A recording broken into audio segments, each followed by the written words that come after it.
Hey everyone, and welcome back to another long, slow story, one meant to be heard, not rushed. Tonight, we're going north, far north, beyond where the map fades white, beyond where trees give up and the land folds into frozen silence. We're heading to Greenland, a place that is neither entirely green nor entirely land, but something between myth and endurance. So before we begin, settle in, dim your lights, let the room grow quiet, the kind of quiet that hums behind your ears. Maybe you can hear the sound of your own breath, steady, rhythmic, almost like the breath of a sleeping animal. That's good, because tonight's story is about breath and endurance, and a creature that carried both through 1,000 winters. This is the story of the sled dogs of Greenland, not huskies from Siberia, not malamutes from Alaska, but the Kala Alit Kimiat, the Greenland dog, a breed older than kingdoms, shaped by cold and time. They are not pets. They are not ornaments. They are the muscle and memory of a people who learned to survive where nothing else dared to stay. Out there, on the western coast of Greenland, when the sun disappears for months, the world becomes a vast mirror of blue and silver. The sea freezes so thick you can walk on it, and the horizon blends with the sky until there's no line to tell you where one ends. Villages sleep under heavy roofs of snow, smoke curling from chimneys like fragile signals that life still holds. In that world of endless white, you hear very little. The crack of shifting ice, the whisper of wind gliding over drifts, and sometimes the faint, rhythmic creak of a wooden sled pulled by dogs that move like ghosts through the dark. If you listen closely, you can almost hear it now, the soft crunch of paws pressing into packed snow, the gentle jingle of harness rings, and the breathing deep, even, unbroken. That sound, they say, is the pulse of the ice itself. The Greenland dog is built for that sound, for that rhythm. Its ancestors came here with the first Inuit, who crossed the frozen straits from Siberia thousands of years ago. Back then, the world was colder, harsher, and humans were only another kind of animal trying to outlast the winter. They brought with them tools, fire, and dogs, the only companions that could keep pace across the blinding white. Over centuries, man and dog adapted together. One learned to read the sky, the snow, and the faint tremors underfoot. The other learned to understand words without hearing them, commands without speaking them. When the wind howled too hard for voices, a whisper was enough. When visibility vanished into blizzards, memory led the way. And when night fell for weeks, they moved still, one heartbeat made of many legs and one shared will. The Greenland dog is powerful, broad-shouldered, deep-chested, with fur so thick that snow never melts upon it. Its eyes are narrow, steady, reflecting a kind of calm endurance. These are not playful dogs. They don't wag for strangers or beg for food. They stand in the cold and breathe clouds into the air like tiny engines of life. In Greenlandic villages, you can still see them tethered in lines along the shore. Dozens of them, their coats rimmed with frost, waiting. Each one has a name. Some names are ancient and passed down through generations of sleds. The villagers speak to them not as property, but as equals in survival. Without them, an old hunter once said, the North would have no voice. We would never have crossed it, never have stayed. These dogs are more than transport. They are translators between worlds, between sea and land, between man and the frozen wilderness.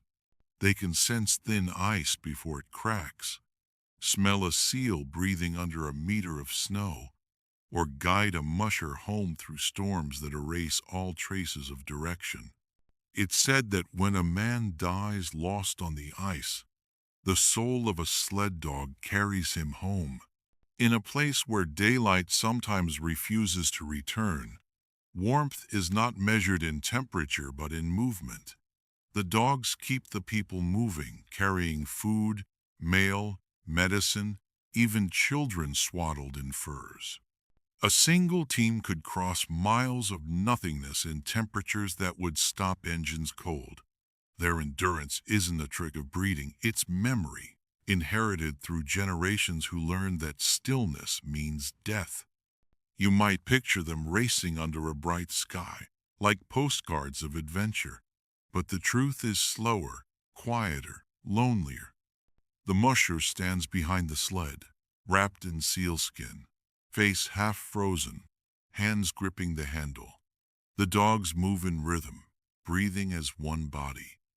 There's no shouting, only the occasional whistle, and even that is swallowed by the wind.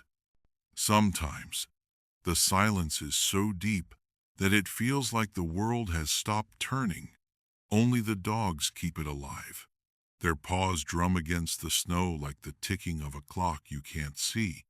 And in that steady rhythm lies the fragile balance between life and the endless white. Greenland itself is a contradiction, a land of ice named for hope. When Eric the Red first arrived 1,000 years ago, he called it Greenland to lure settlers. But the people who truly belonged here, the Inuit, needed no deception. They already understood that beauty and brutality are the same thing under snow. Their survival wasn't built on conquering nature, but on listening to it. The sled dog is the purest expression of that relationship. A creature made not to escape winter, but to endure it gracefully, to find a kind of peace in hardship. There's something profoundly human in that. Maybe that's why, even now, when snowmobiles hum across the ice and electric heaters buzz inside prefab homes, the sound of dogs pulling a sled can still make a village pause. It's an ancient heartbeat, a sound from a time when survival depended on trust and instinct, not machinery. So tonight, as we drift into this story together, imagine yourself standing on that frozen coast. The air tastes of salt and snow. The horizon glows with the faint shimmer of northern light.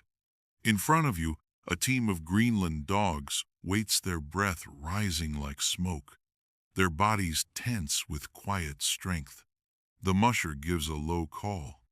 The sled jerks forward, ropes tighten, and the world begins to move again.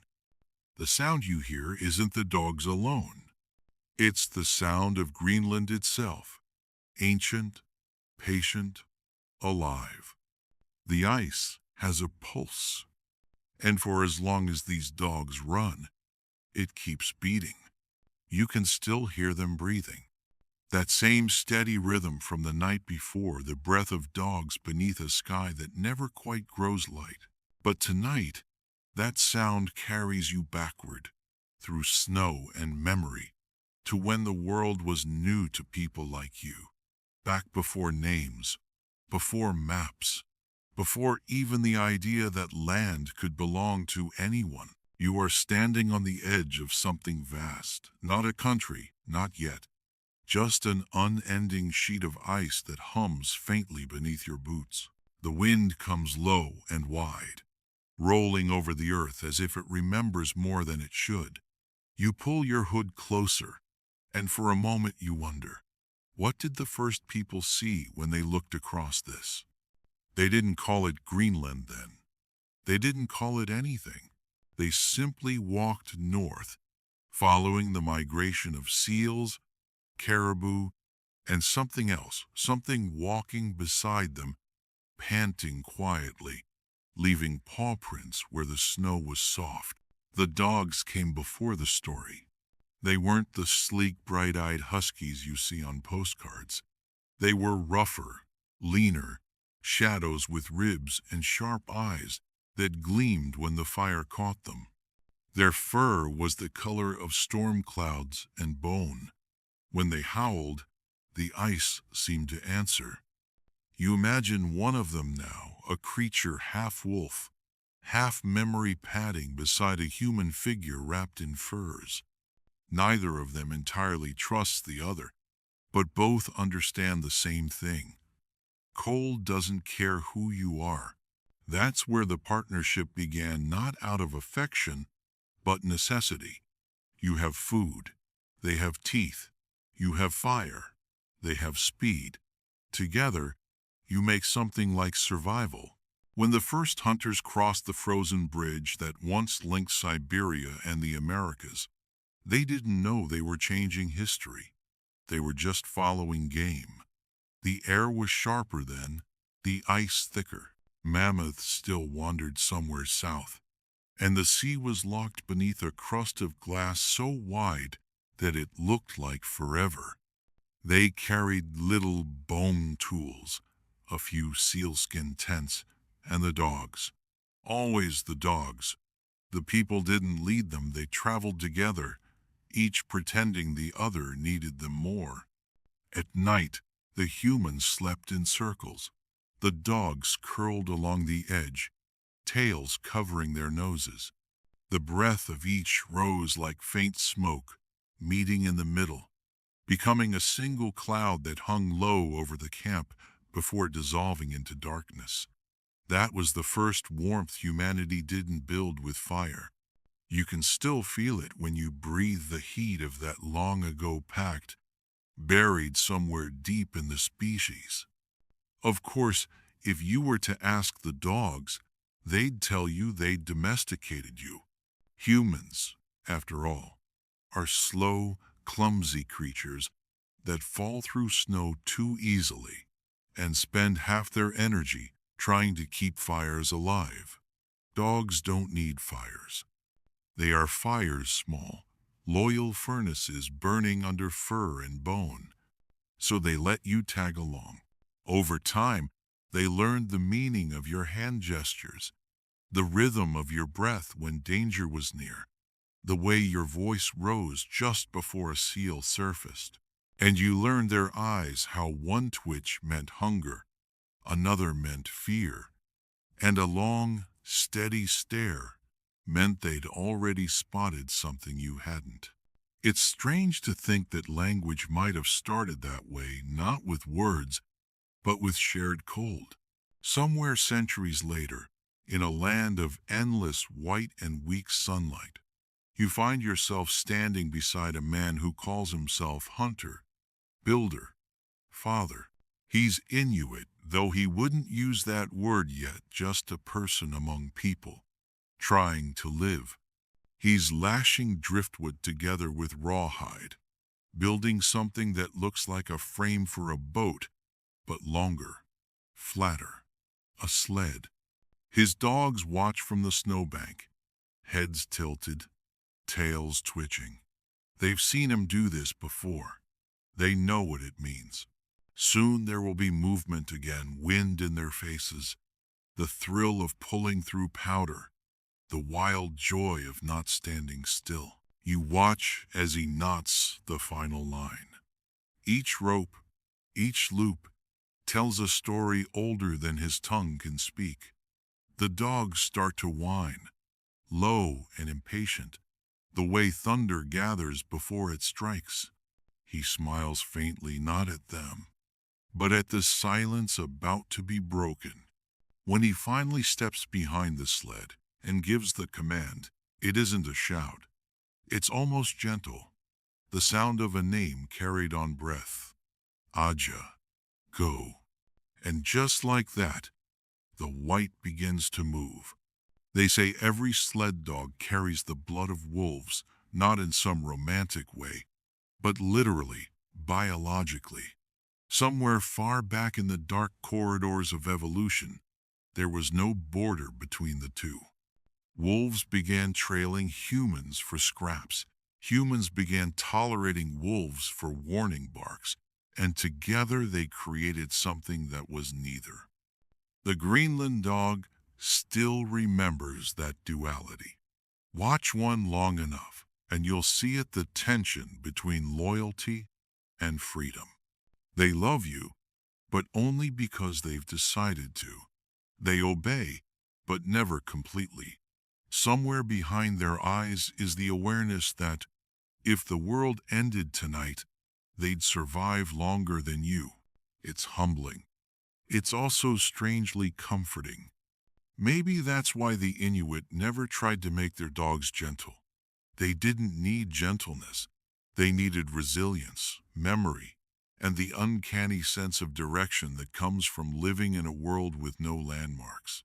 You can see it in the way the dogs move low, even efficient. Their paws barely touch the snow before they lift again. Their tails curl over their backs like question marks. Each muscle knows what it's for. They were never bred for beauty. Their beauty is function, the art of survival sculpted by cold and hunger. If you've ever seen one up close, you know. Their fur isn't soft. It's dense, coarse, smelling faintly of salt and smoke. Their eyes are pale, not icy but ancient, the color of the horizon when the sun hides for months. When they stare at you, you feel less like a master and more like an uninvited guest. And that's fine, because in Greenland, nobody owns the cold. You just borrow it until morning. Inuit mythology says that long ago, when a hunter died far from home, the spirit of his dog would find him in the storm and lead him across the ice toward the stars. That's why the northern lights flicker their paw prints in the sky, the shimmer of souls running home. You don't know if it's true, but it fits. Everything about this landscape seems designed for half-truths, things both physical and spiritual at once. Wind that whispers names, ice that sings when it cracks, dogs that remember the way home long after humans forget. You think about that legend as you watch them rest. Their sides rise and fall like waves, steam curls from their nostrils. One ear twitches at a sound you can't hear. Even asleep, they're alert, attuned to a world you'll never fully enter. You envy that simplicity. Eat, pull, sleep, protect, repeat. No confusion about meaning, no endless questions about purpose, just motion and breath. Maybe that's why you're here, listening to this story. Somewhere, under all your screens and schedules, part of you wants to remember what it felt like to live in rhythm with something wild and wordless. Of course, life back then wasn't a romantic painting. It was loud, dirty, and occasionally absurd. Imagine traveling across ice for hours, your eyelashes frozen together, when suddenly one dog decides he's had enough philosophy for the day and sits down mid-run to scratch his ear. The sled jerks. The ropes tangle. The musher trips, swears softly, then laughs because really, what else can you do? The Arctic doesn't care about your dignity. You learn quickly that partnership doesn't mean perfection.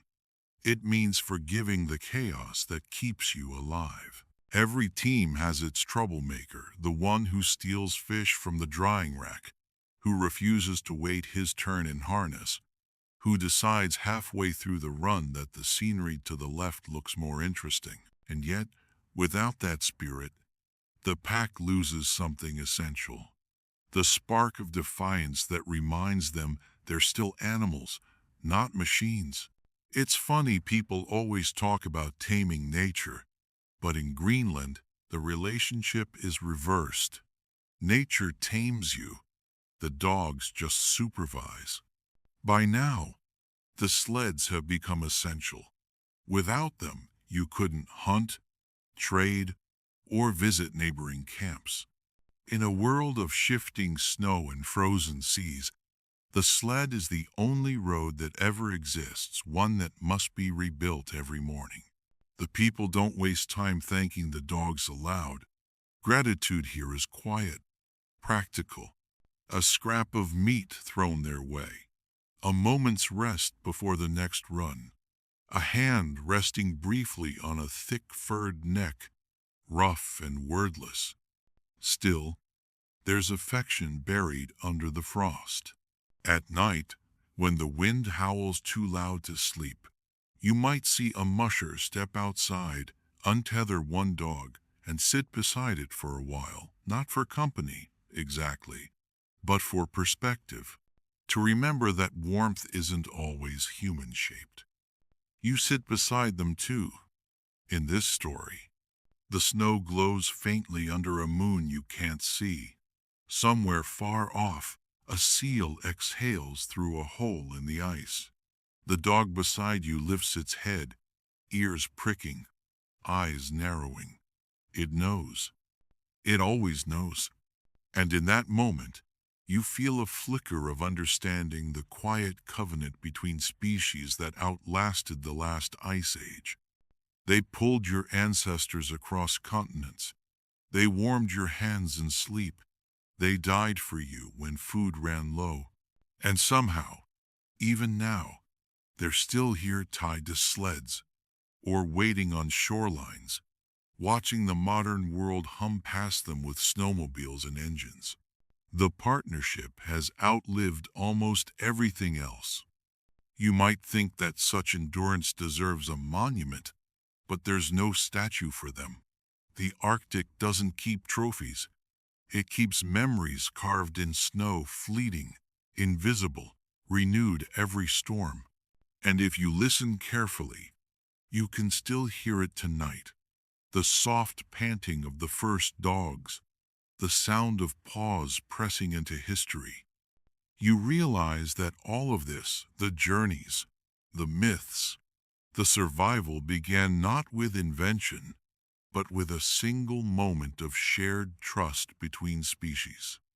A human offers warmth, a dog offers direction, and between them, the ice learns to move. You keep moving. The dogs pull, the rope sings, and the world is an endless corridor of white that narrows into memory. Somewhere ahead, dawn smolders faintly behind the horizon, a thin vein of silver that never becomes day. The air smells of iron and salt and fur. You could walk forever like this, and maybe that's the point in Greenland. Forever is simply another direction. You start to wonder what it was like for the first generations born after the Great Crossing, those who no longer remembered a world of trees. By then, the bond between people and dogs was no longer a question of trust. It was a language, fluent and untranslatable. You might whistle, and 12 heads lift at once. You lean your weight slightly left, and the lead dog shifts his shoulder, reading your thoughts through the line that joins you. It's like sharing a heartbeat with a creature that breathes frost. At night, when you stop, the camp smells of smoke and fat. The snow walls keep out the worst of the wind. The dogs curl in a rough circle, their bodies half buried in powder, steaming softly like living fires. You eat dried fish, wipe your hands on fur that was once another dog's cousin, and listen to the wind grind across the ice. It sounds like the ocean remembering itself. Sometimes a pup whines in its sleep, dreaming, maybe, of running, or maybe of hunting the moon that floats just above the horizon, round and pale as a seal. You pull your hood closer and think about how strange it is that a species could give its warmth to another and call it civilization. The elders say the first sled was built after a storm that lasted 9 days. The people were stranded, the sea ice had split, and food ran out. They tied driftwood together, lashed it with tendon, and told the dogs to pull. It worked. Necessity, as usual, invented progress with a bit of fur and prayer. You've heard that story so many times it has become rhythm, part myth, part manual. The dogs remember it too. When the wind shifts, they hunch low and lean forward, as if answering a command older than speech. Each paw step presses history deeper into the snow. By now, you know them as individuals. The lead, Kalak, always impatient. He chews his harness when bored. The brothers behind him, Ujurak and Nanuk, strong but easily distracted if a gull cries overhead, they'll try to chase the echo. The smallest, Siku, runs near the sled, her tail high like a flag. She's clever. She watches your eyes more than your whip. And somewhere in the middle, there's the old one, nearly white with age, who runs because running is what keeps him alive. They don't love you the way storybooks pretend. They acknowledge you, the way a storm acknowledges a mountain with respect, not sentiment. Yet in moments of stillness, when you share a scrap of meat or a touch to the muzzle, there's something almost sacred. You can feel the thin membrane between species tremble, as if some forgotten god were breathing through both of you. They splin. The landscape repeats itself like a hymn: snow, ridge, drift, silence. The only proof of time is the dog's breath clouding and clearing, the ropes icing, the rhythm of their paws carving an invisible path across nothingness. You lose track of distance. The sun is a rumor that sometimes paints the snow gold before vanishing again. When hunger grows, the dogs hunt by proxy. They sniff out the faintest crack in the ice, the whisper of a seal's breath beneath. You cut a hole. Wait, spear ready. The dogs lie still, only their eyes moving. When the seal rises, the strike is clean, the thanks unspoken. Later, everyone eats first, the dogs, then you. Fair is fair. They earned it. You've seen outsiders flinch at that, the idea that an animal eats before its master. But here, there are no masters, only participants in survival. To demand hierarchy from the Arctic is like arguing with gravity. Sometimes you think about what binds you to them beyond hunger. Perhaps it's envy. They live completely in the present, no memories heavy enough to freeze them. You, on the other hand, carry everything: old songs, faces, words for summer that no longer mean anything. You admire the dogs for their ignorance, and they pity you for your thoughts. That's balance. When storms come, they arrive without drama, 1 minute calm, the next obliteration. You huddle beneath the sled, the dogs pressed against you, their heat seeping through layers of fur and fear.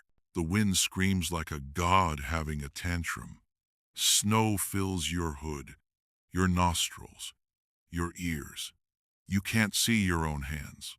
You hold onto fur, rope, anything that means existence. In that white blindness, you begin to understand religion.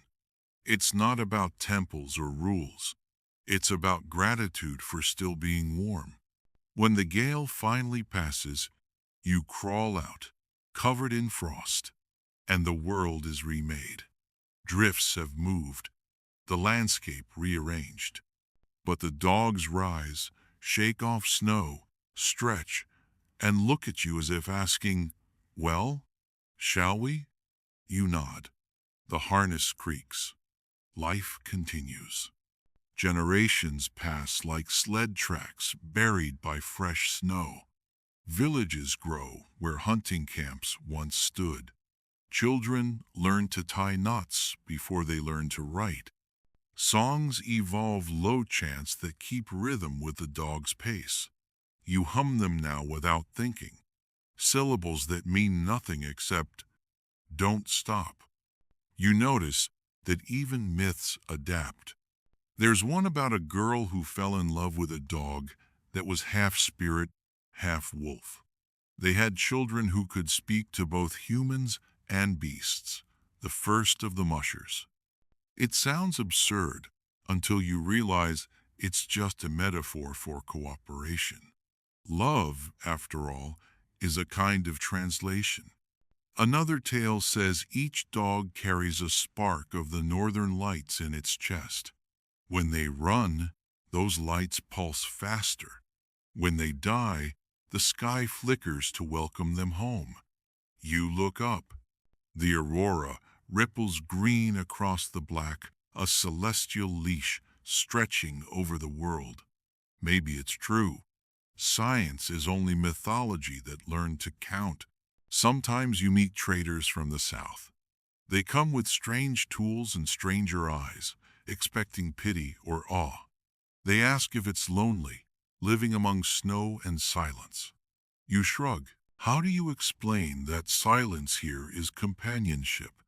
That every sound has purpose? Wind means weather. Cracking means danger. Barking means life. They try to buy your dogs once, offering knives and shiny trinkets. You laugh softly. The idea of selling them is ridiculous, like selling your heartbeat. You tell them each one knows routes no map holds. Remember storms older than their grandparents.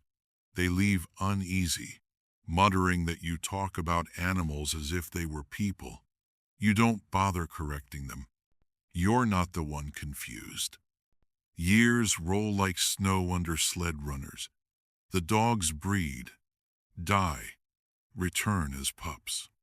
Bloodlines stay pure because impurity doesn't survive. Nature handles record-keeping better than humans. You've noticed that the strongest are often the calmest. Fury burns too fast in this cold. The ones who endure are those who can wait. You learn patience from them. When the ice refuses to freeze properly, you wait. When the sky closes with fog, you wait.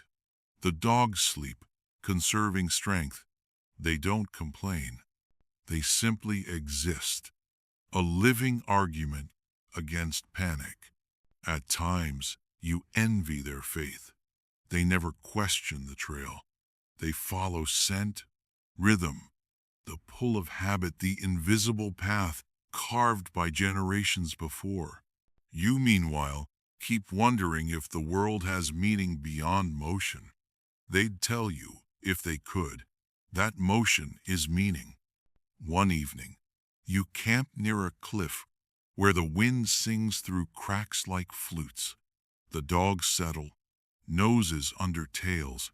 You light your lamp and stare at the flame until the shapes around you blur. You start thinking about what will become of all this. The sleds, the songs, the endless nights. Will anyone remember? Maybe not names, but maybe the feeling. You picture a future of metal machines, noise, lights so bright they erase stars. You doubt the dogs would care. They've survived worse ice ages, hunger, your mistakes. As long as there's snow to run on and someone foolish enough to follow, they'll keep going. That thought comforts you. Continuity disguised as fur. Later, lying between sleeping dogs, you realize how little separates you. The same heartbeats, slightly out of sync. The same need for warmth. The same desire to move, to find something: food, home, meaning just beyond the horizon. You close your eyes. Their breath is your lullaby. When morning comes, The snow has turned pink under a pale Sunday frost. Crystals glitter like spilled sugar. The dogs rise before you do, stretching, yawning, shaking frost from their coats. They look at you expectantly. You mutter something that sounds like a prayer or a curse. They don't mind which. You load the sled, check the harnesses, feel the familiar tug in your chest. That means the journey isn't over. The lead dog glances back once, just to confirm you're ready, then faces forward again. His confidence is absolute. You trust him more than you trust the horizon. With a single breath, you give the command. The ropes tighten. The sled slides. The world begins again. And as you glide over the frozen sea, you realize this partnership, this thread of breath and muscle, stretching through centuries, is the closest thing the Arctic has to a love story. Not the kind with words, but with motion. Not about possession, but persistence. Because here, love isn't spoken, it's pulled. You wake to the sound of ropes breathing, that slow creak that only happens in deep cold, when everything alive, wood, sinew, leather, shrinks and stiffens until the world itself sounds like a violin string about to snap. The dogs are already stirring, tails sweeping the snow in sleepy arcs. Frost clings to their whiskers. Their eyes catch the early light. 24 tiny suns rising before the real one dares to show its face. You rub your hands together, the skin cracked and smelling faintly of smoke and fat. The sled waits beside you, a frame of driftwood and sealskin laces, curved at the front like the smile of someone who knows a secret. It's light, but stronger than it looks. You built it yourself, or maybe your father did, or maybe someone 10 generations back did, because the design never changes. It doesn't have to. The Arctic doesn't care for innovation. It rewards memory. You crouch beside it, checking the lashings. Every line, every knot, tells a story about friction and trust. Too tight, and the wood snaps. Too loose, and the sled chatters like a broken jaw. The art is in the balance, a tension that hums quietly but never breaks. You think about how much of life depends on that same principle. The dogs stretch, one after another, in perfect imitation. A chain of motion. You could watch them forever. Muscles rippling under fur. Paws pressing down with a sound like paper tearing. They shake off the night and look to you, ears forward, waiting for instruction. Not orders, not commands, just the small ritual of sound that means let's go. Out here, voices travel oddly. A shout disappears, swallowed by snow. But a whistle, pitched just right, can carry for miles. So you whistle once, twice, and the dogs respond instantly. Their heads align like stars adjusting to a constellation. You step behind the sled, grip the handle, and the world lurches forward. The first push is always heavy. The sled resists, stubborn as a child refusing to wake. Then, suddenly, it glides, and you're moving faster than your mind can keep up. The wind bites. Your fur hood rattles. Your breath freezes mid-air. Behind the blur of white, there's a rhythm older than speech pause. Breath, creak, slide. It's the sound of work made holy through repetition. You learn early that dogs don't respond to shouting. Shouting is for people who've forgotten how to listen. The good mushers use tone instead, a rise of the voice, a drop, a click of the tongue, a word shaped not by meaning but by rhythm. Hu, aja, ikio. Each syllable is half command, half lullaby. The dogs don't just hear it, they feel it through the rope, through the pulse in your wrist. Communication by vibration, not volume. Sometimes, when the snow is perfect, hard on top, soft beneath the sled seems to float. You lean slightly forward, weight balanced, trusting instinct. The dogs move in near silence. The runners whisper. The air becomes music. That's when you realize this isn't transport, it's choreography, a dance of fur and breath and balance stretched across the white. And like all dances, it has rules. The leader must trust the trail, even when there isn't one. The swing dogs behind him keep the line straight. The team dogs carry the weight. The wheel dogs near the sled take the strain when you turn. Each one knows its place, though the places change as often as the snow. You've tried to explain this to outsiders, but they think it's hierarchy. It's not. It's harmony, the kind that can only exist when no one insists on being in charge. You remember once, years ago, when you tied the lines wrong. The angles off, the tension uneven. The sled still moved, but awkwardly, each dog pulling against the other instead of with. It was chaos disguised as motion. You untied everything and began again. That's when you understood. The harness is not a tool. It's an agreement. Midday comes, though the light doesn't change much. You stop to rest. The dogs flop into the snow immediately, rolling to cool their bellies. You pull frozen meat from your pack seal, maybe fish, and toss it to them piece by piece. They catch it midair, tails wagging slow like metronomes. You eat last, as always. A strip of dried meat, a sip of meltwater that tastes faintly of smoke. The cold has a way of making every flavor honest. When you're done, you inspect the harnesses.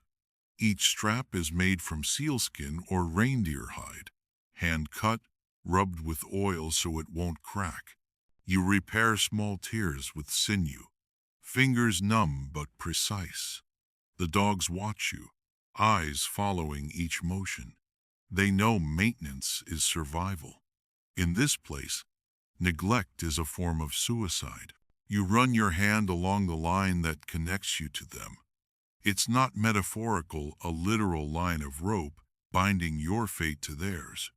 You think about how fragile it is, how a single snap could mean disaster. Yet somehow it never feels like weakness. It feels like trust, embodied in fiber.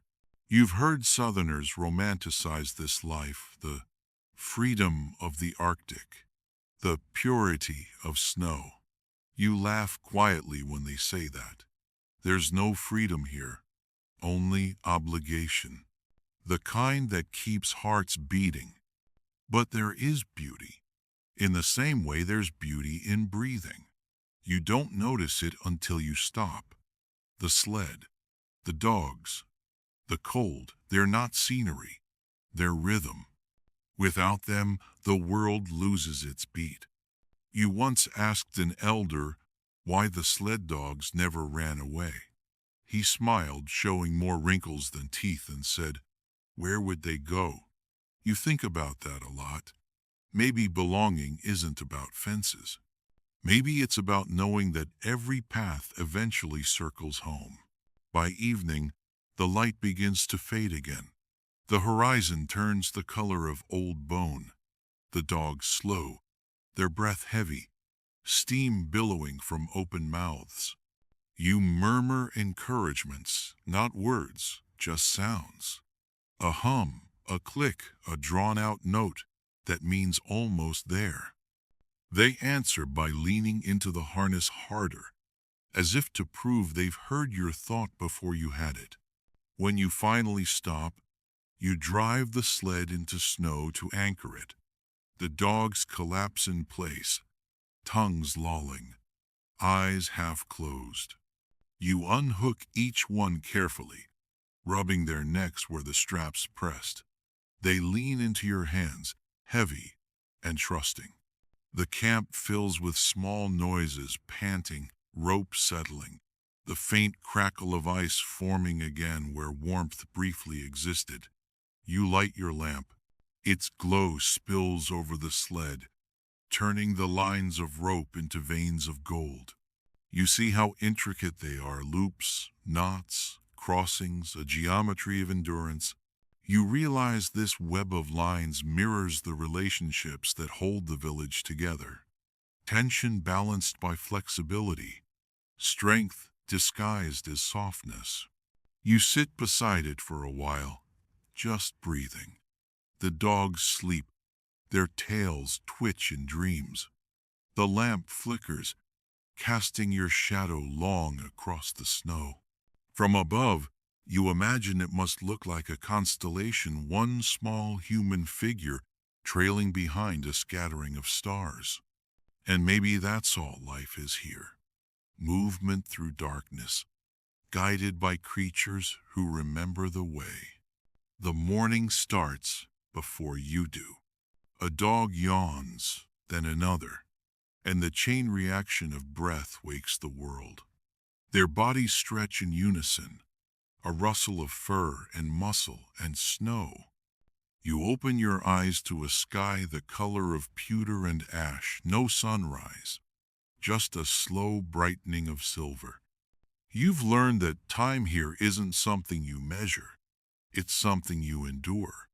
The harnesses hang stiff from the cold. You run your fingers over them to warm the knots, feeling the tiny pulses of memory stored in each thread. Every mark tells a story, where the lead rope frayed in last winter's storm, where a pup once chewed through its tether in youthful rebellion. You think about how strange it is that survival has texture. It's not smooth, not glorious. It's a surface worn by repetition, polished by frost and failure. The dogs know the routine. They assemble themselves, tails wagging in slow, dignified rhythm. You hook them one by one, your breath visible between each name you whisper. It's not command, it's ceremony. Each click of a clip, each pull of a strap, another promise renewed. When the last knot is tied, the line hums faintly under tension. The sled trembles, eager. You take your position. There's no need for words. The dogs already know the day has begun. You whistle low one note, rising, like the start of a song.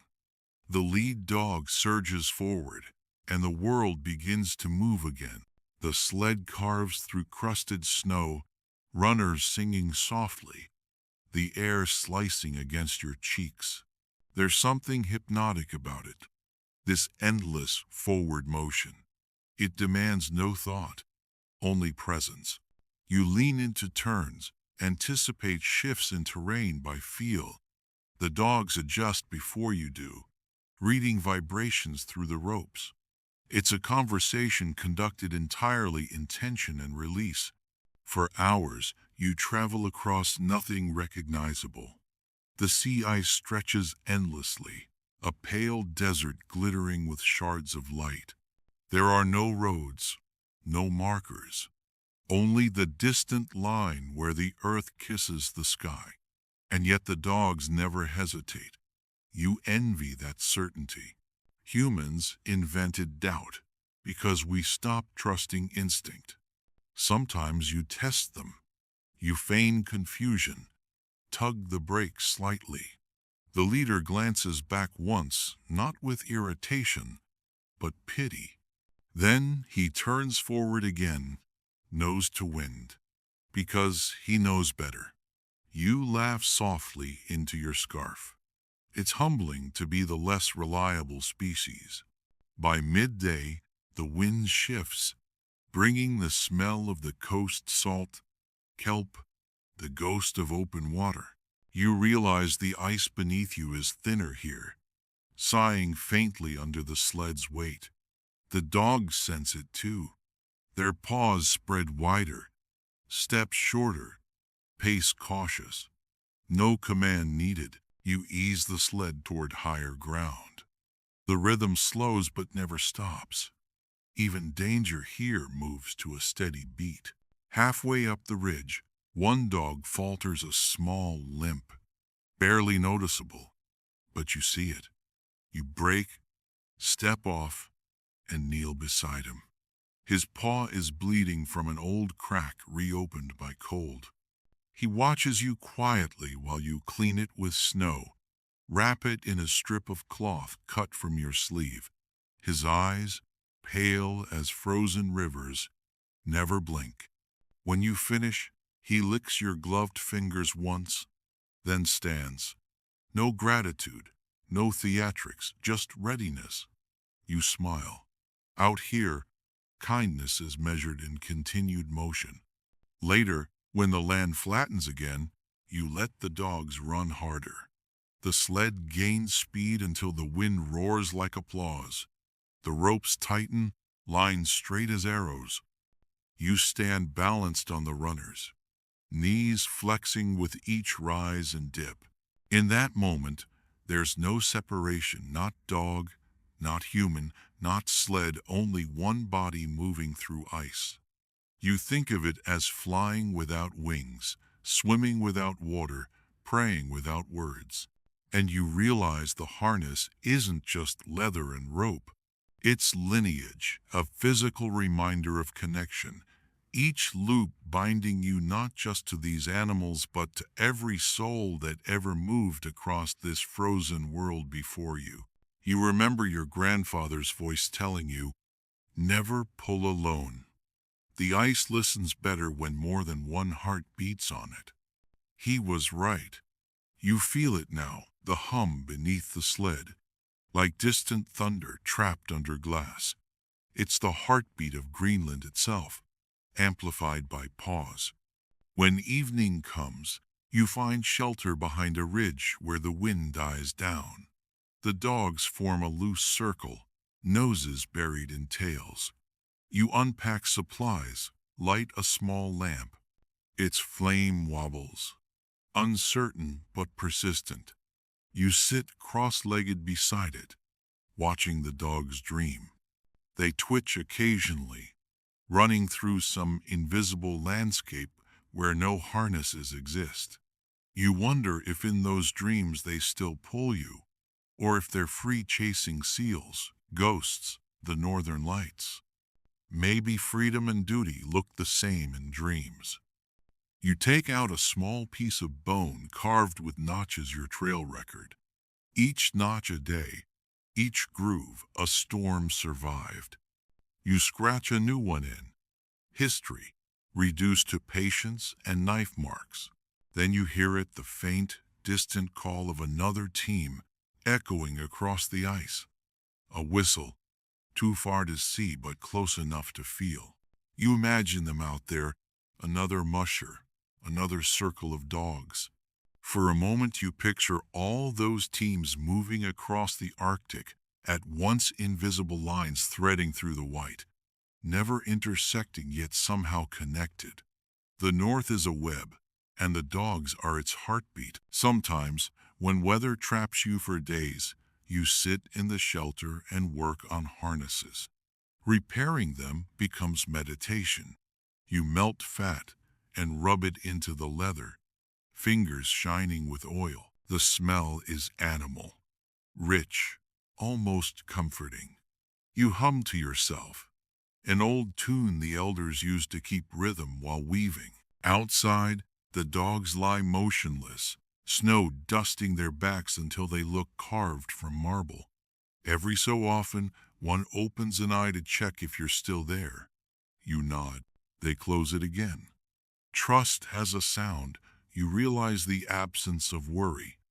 When the storm finally ends, you dig out the sled and stretch the ropes. The dogs leap to life, shaking off snow and glittering clouds. You hook them in place. The same pattern as always, though you sometimes switch positions so no one grows lazy. Each knot you tie feels like a word in a language only your hands speak fluently. And then you move again, because motion out here is both habit and prayer. People sometimes say the sled is primitive. You'd laugh if it weren't so funny. Primitive just means works so well we stopped trying to improve it. The design is older than their cities and will probably outlive them. It's a skeleton of necessity. Curved runners for glide, crossbars for strength, a lashing system that absorbs shock instead of fighting it. You think about how humans invented wheel after wheel, but none could roll on snow. Out here, the future still belongs to wood and rope. There's comfort in that, a kind of rebellion against progress. Every tool in your life sings when it's used right. The sled creaks, the dogs pant, the rope hums. Together, they make a kind of symphony that no machine can play. Night again. The sky blooms with aurora, green and violet veils swaying like breath made visible. You lie back against the sled, exhausted, watching the colors dance. The dogs are quiet, except for the occasional sigh. You start thinking about how fragile this balance is, the reliance between man and beast, the way a simple twist of weather could end it. But you don't feel fear. The Arctic teaches acceptance, not control. Everything here is borrowed warmth, time, even life. You run your hand along the main line, tracing its twists until it ends at the leader's harness. He lifts his head, meets your gaze, then rests again.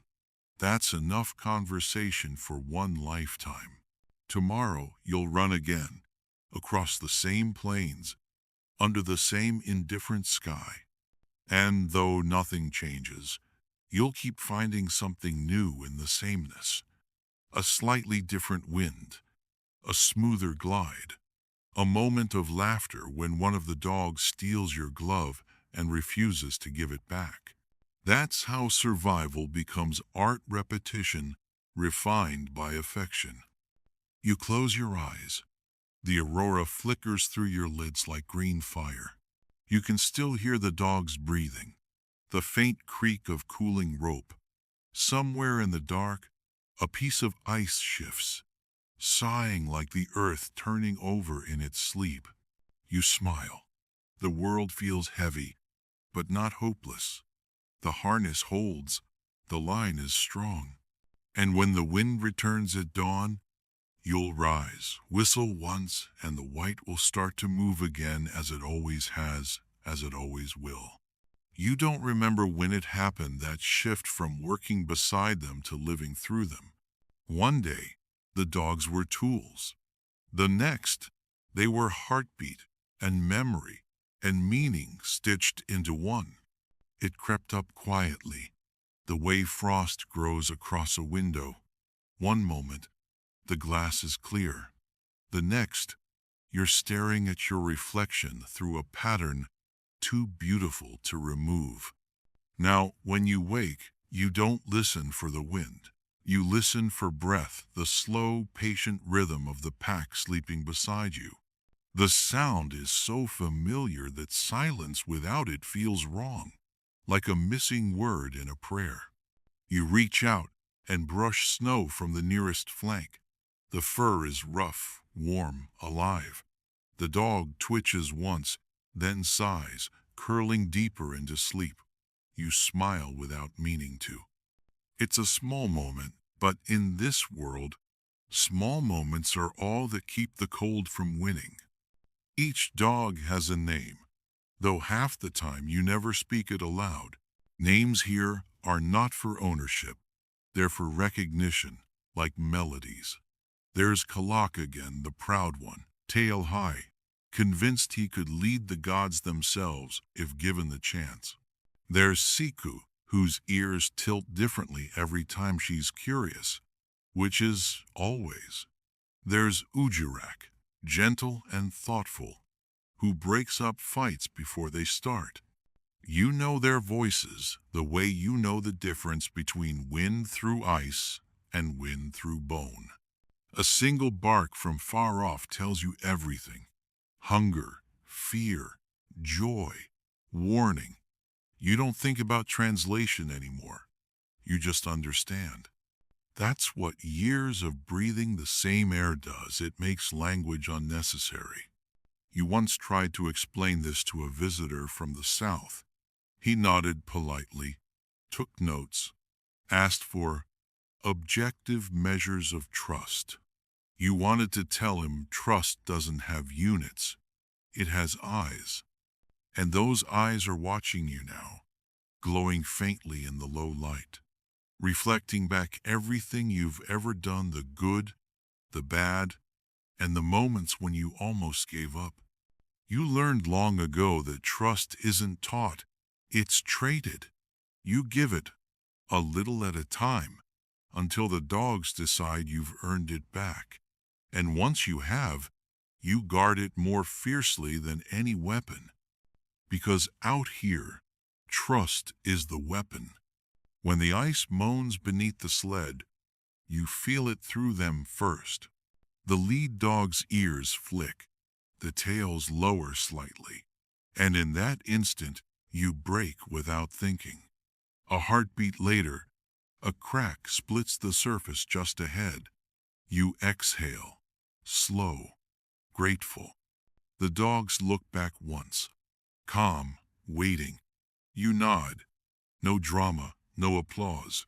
Just survival conducted in silence. It's strange how the body remembers before the mind. The dogs know danger by vibration. Smell, the tiniest shift in air. You used to think it was magic. Now you know it's older than that. It's attention, perfected over centuries until it became instinct. Humans call it intuition, as if giving it a fancy name makes it ours. When storms close in, the world disappears into a whirl of white, so thick you can't tell sky from ground. That's when the bond tightens. You pull the sled sideways, turn it into a wall, and crawl beneath with the dogs. The air inside smells of fur and salt and heat. You press against them, feel their bodies shudder with exhaustion, their hearts drum against your ribs. It's not glamorous, this kind of closeness. Your clothes are soaked, your face numb, your breath freezing in your beard. But as the wind screams outside, you realize you're alive only because of the warmth pressed against you, a warmth that doesn't care who's human and who's not. You remember an old saying, "We survive together or not at all." You used to think it was about community. Now you think it's about shared body heat. Sometimes, during those long white nights, you talk to them. Not out loud, just in your head. The way you talk to yourself when you can't sleep. You tell them about the stars you can't see, the memories of summers that never seem real anymore. You tell them you're tired, that maybe this will be the last run, that maybe you're too old for another winter.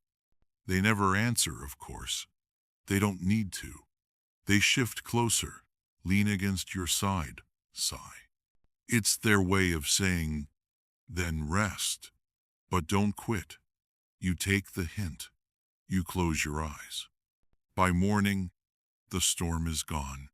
The world reset. The dogs rise before you, shaking off snow, stretching like nothing happened. You envy them, for that the ability to start fresh every day, unburdened by memory. Humans collect regrets. Dogs collect smells. One of these is easier to carry. You've seen strange things in this frozen land. Once, you watched a dog stand at the edge of a cliff, staring at the sea for hours, unmoving, as if remembering something no human had ever seen. When you called him, he turned slowly, eyes unreadable, and returned without sound. You still wonder what he saw. A ghost, a whale, a past life, maybe just the same loneliness that occasionally visits you. You've also seen joy, real, unfiltered, tail-wagging joy that erupts out of nowhere. Like when the first snow falls soft and fresh and the dogs dive into it, rolling, biting, barking, turning work into play. You laugh every time, because it's contagious, that pure refusal to let survival erase happiness. You think about how, for all our complexity, we're not so different. You seek meaning, they seek movement. Both are ways to outrun the cold. Then there are the dark times, the ones you don't talk about. The days when the sea ice cracks too soon, when no fish rise, when the air smells like hunger. You remember one winter like that. The snow crusted too early, trapping the seals beneath. The village dwindled into whispers. The dogs grew thin, their eyes dull. You counted every scrap of meat, every breath. And then came the night you'll never forget. One of the younger dogs, small and sickly, stopped eating. The others refused food until you made a choice. You didn't speak it aloud. Words would make it cruel. You simply acted, quickly, quietly. The others watched, not with judgment, but with understanding. That's how nature teaches mercy. You shared the meal. Everyone survived another day. When you think about it now, you don't feel guilt. You feel memory. That's what survival costs. A name whispered once, then carried off by the wind. After that winter, something between you and the dogs changed. The silence grew heavier but also gentler, as if both sides had agreed not to pretend anymore. You were companions, yes, but also witnesses to each other's endurance, to each other's losses. In the evenings, when the aurora burned low and green across the horizon, you would sit with them in a circle, watching the lights ripple like breathing sky. The dogs would tilt their heads, as if listening to something ancient. You wondered if they could hear the souls of the ones you'd lost, running still among the stars. You start to think maybe that's what loyalty really means. Not obedience, not dependence, but the act of staying, even when nothing is promised, even when everything hurts. The Southerners sometimes ask how you train sled dogs. You tell them the truth. You don't. You listen. You observe. You earn. Training implies control. What you have is an understanding negotiated daily. You can't force a dog to run across a blizzard, any more than you can force ice not to crack. You can only build a language out of tone and trust, and hope the message carries through snow and fear. Some nights, lying awake beside the pack, you whisper nonsense words just to hear their ears twitch. You don't even know what you're saying, just sound like lullabies from a mother you barely remember. The dogs hum back in their own way, half growls, half dreams. It feels like prayer, except prayer has answers, and this doesn't need any. The longer you live like this, the more you start to lose distinction between you and them. The same food, same weather, same heartbeat pressed against frost. You dream of running, and when you wake, your legs ache as if you had. Sometimes you catch yourself sniffing the air before storms. You joke with the others that it's the dogs training you now. They laugh, but it's true. They've made you sharper, quieter, better at reading the invisible. You've learned to tell time by the angle of shadow on snow, to sense direction by the taste of wind. Civilization, you decide, is mostly noise. Out here, knowledge is silence. You've also learned humility. No matter how long you live, The dogs will always know the ice better. They can hear cracks beneath meters of snow, smell danger you can't imagine. You follow their lead because to do otherwise would be stupid, and stupidity freezes faster than flesh. They save your life so often that you stop counting. You just keep thanking them in your head, and sometimes with an extra fish, or a moment of scratching behind the ear when no one's watching. You think of all the stories you've heard, explorers, conquerors, kings, and realize none of them matter here. In Greenland, the true heroes don't wear crowns. They wear frost. Their paws leave constellations on snow. Their loyalty isn't shouted in words but whispered in motion. And somewhere, under all the history and myth, there's a truth you can't quite explain. That to survive here is to love something wordlessly. You glance at the pack now, sleeping in the soft glow of your lamp. Steam rises from their fur, curling into the air like incense. You imagine it carrying your thoughts upward, small offerings to the gods of endurance. You whisper a name, the one you lost that winter, not with grief, but gratitude. The wind catches it immediately, lifting it, scattering it across the dark. No one cries. The wind simply carries away another name. The days blur into a long hush of white and breath. Every morning, the world feels newly made, no footprints, no mistakes, just the endless plain and the dogs waiting for you to give the smallest sign. You think about how rare it is, anywhere else, to be greeted by so much patience. In cities, people wake to alarms. Here, you wake to eyes that have been watching the horizon all night. You feed them in order, leader first, elders next, the restless ones last. No one argues. Rank isn't about pride, it's about purpose. Each dog eats from your hand, careful not to bite.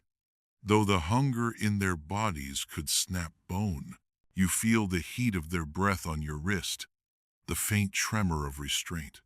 Trust, you realize, is not the absence of teeth. It's the decision not to use them. After breakfast, you check the sky. Thin streaks of light promise fair travel. You whistle, low and steady, and the pack moves into position as naturally as shadows aligning at noon. The sound of metal clips and leather straps fills the silence. You can feel their excitement thrumming through the line, that sacred impatience that comes before motion. You murmur the start word, soft enough that only the dogs and the wind hear it. The sled shudders forward. Another day begins. By now, you've stopped thinking of them as separate creatures. Each one is a fragment of a single mind, connected through snow and scent and shared history. When they run, they move like water flowing, adjusting, never colliding. You watch their rhythm and wonder if this is what music looked like before humans invented instruments. The leader's steady old kalak sets the tempo. His tail flicks when the terrain changes, a small, precise signal. You lean subtly with him, trusting that flick more than any compass. You've learned to read their backs the way sailors read the sea. The tilt of a shoulder means slope ahead.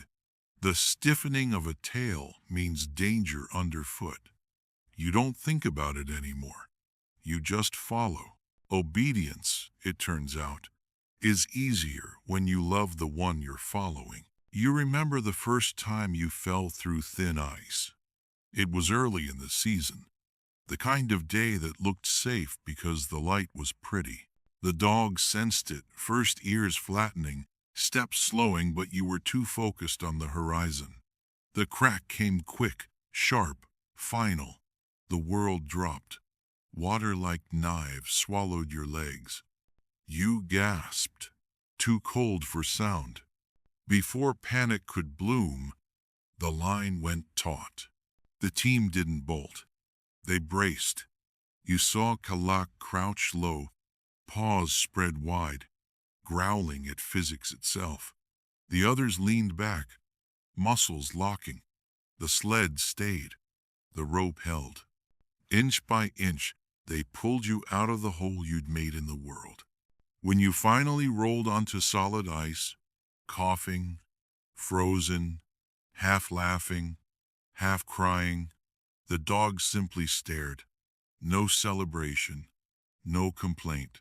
Just that calm, assessing look that said, "Next time, listen sooner." You did. That night you couldn't sleep. You lay among them, shivering under hides that smelled of salt and fur, listening to their steady breathing. Every exhale felt like forgiveness. Somewhere in that rhythm, you realized something simple and uncomfortable.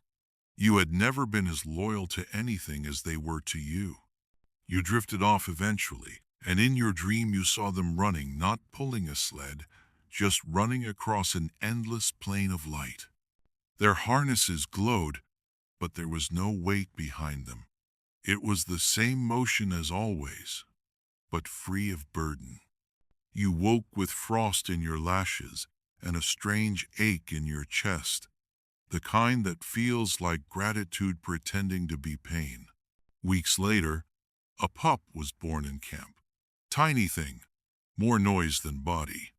You were half tempted to name it Miracle, but that would be sentimental, and sentimentality freezes faster than water. So you named it Nanook, simple, traditional polar bear, though the resemblance was laughable. The mother, Siku, licked your hand as if approving the choice. You kept the pup near your sleeping place those first nights, wrapped in scraps of fur. It whined endlessly, demanding warmth. You gave in, tucking it against your chest under your parka. You told yourself it was just practical body heat, nothing more, but you caught yourself smiling in the dark. The other dogs watched from a distance, curious, perhaps jealous, perhaps amused. You told them not to worry. Soon enough, the little one would learn the harness like all the rest. They blinked at you, unimpressed by promises. Dogs understand time better than people. Everything comes, everything goes. The pup grew quickly, as if impatient to join the chorus of work. By its first winter, it could already match pace with the midline dogs. You admired that. The others tolerated it. One evening, you found Nanook tugging playfully on Kalak's ear, a gesture that could have earned a bite. Instead, the old leader huffed, endured, then nudged the pup back into line.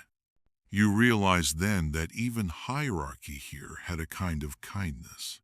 Strength wasn't about dominance. It was about patience under pressure. You learned more from watching them interact than you ever did from any elder's speech. The dogs argued, reconciled, forgave, forgot all within the span of a heartbeat. No grudges, no drama. You envied them their simplicity. Humans make stories out of pain. Dogs make warmth. There are days when loneliness visits like a slow fog. You try to ignore it, but it seeps in through seams and memories. That's when you talk to them not for answers, just to fill the air with something alive. You tell them jokes they don't understand and secrets they don't care to keep. You pretend they laugh. In their silence, you hear something kinder than laughter. Acceptance. You realize humor is the last luxury that survives the cold. Once, after a long day, you tripped stepping off the sled and face-planted into a drift. The dogs watched in perfect stillness. When you finally looked up, spitting snow, Kalak sneezed loud, sudden, undeniably mocking. You swear he was smiling. You laughed so hard you cried, and the tears froze on your cheeks before they reached your jaw. For hours afterward, the team carried an odd lightness, as if amusement itself could warm the air. But not every silence is gentle. Sometimes, the quiet between you holds fear. The night before a long crossing, when the wind smells of change, the dogs grow restless. They pace, whine softly, watch the horizon. You sit with them, feeling the same unease. There's no point pretending courage here. The Arctic sees through bravado. You tell them what you wish someone would tell you. We'll manage. We always do. They settle eventually, curling around you in a living fortress. You feel their weight against your legs, their breath sinking with yours. For a while, you all share one heartbeat. It's a small rebellion against the vastness outside. That's the real bond. You think not dominance, not dependence, but synchronization. A kind of collective heartbeat beating in defiance of silence. When dawn comes, the wind has shifted again. You move on. The sled whispering across snow that looks untouched but isn't. Every step, every scrape of runner on ice leaves marks that vanish within hours. You used to find that discouraging.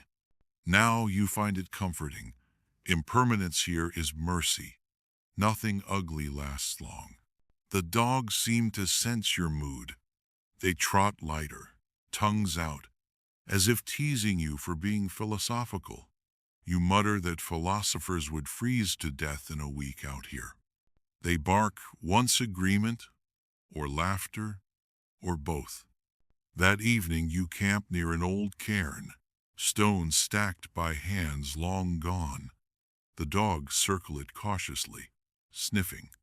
You kneel, brush off snow, find a bone fragment wedged between rocks, a jaw, maybe human, maybe seal. You whisper a few words, though no one's listening. The dogs lie down, facing outward, guarding the memory of whoever came before. It's strange how naturally reverence comes in the cold. When the world is this empty, every footprint feels sacred. You sit there until the lamp flickers out, watching the sky bleed from blue to black. The dogs' bodies gleam faintly in moonlight, their outlines soft as breath. You feel a wave of affection so sudden it hurts. You want to tell them they're beautiful, but beauty feels like a southern word, too fragile for this place. So you say nothing. You just keep watching until the stars blur and the frost on your eyelashes becomes tears you can't feel. Later, when you finally sleep, you dream again of running. Not on a sled this time, just running with them, side by side, paws and boots sinking in rhythm. There's no weight, no cold, no end. You wake before dawn, breathless, smiling. The dogs are already awake, staring at you as if they saw the same dream. You whisper, "Let's go home." They wag their tails. You realize none of you knows where home is anymore, and somehow that feels right. Out here, belonging isn't a place. It's whoever runs beside you when the wind starts to sing. The world opens slowly, as if waking from a long, cold dream. You stand at the edge of the bay where the sea is no longer sea but a mirror of glass. The dogs wait, their breath weaving mist across the morning. The sled creaks softly, impatient. The sky above is the color of faded bone, not day, not night. Just the pale in-between that Greenland calls morning. You tighten the ropes. The sound of leather against wood feels like a small ceremony, a promise whispered to the wind. We will try again today. The dogs shift in their harnesses, claws scratching faint rhythms into the ice. They know what's coming, miles of emptiness, a horizon that never arrives. They don't care. Moving is what keeps the soul warm. You glance toward the distant cliffs, where the land rises like a frozen wave. And for a moment you wonder how many feet have passed this way before yours. The answer is all of them. Every hunter, every messenger, every fool who ever trusted ice more than comfort. Their ghosts travel with you, silent but not absent, running beside the dogs, whispering the same words you whisper now. Hu, Aja, Ikyo. The language of the North is short, breath-shaped. You speak it even when you're too tired to think.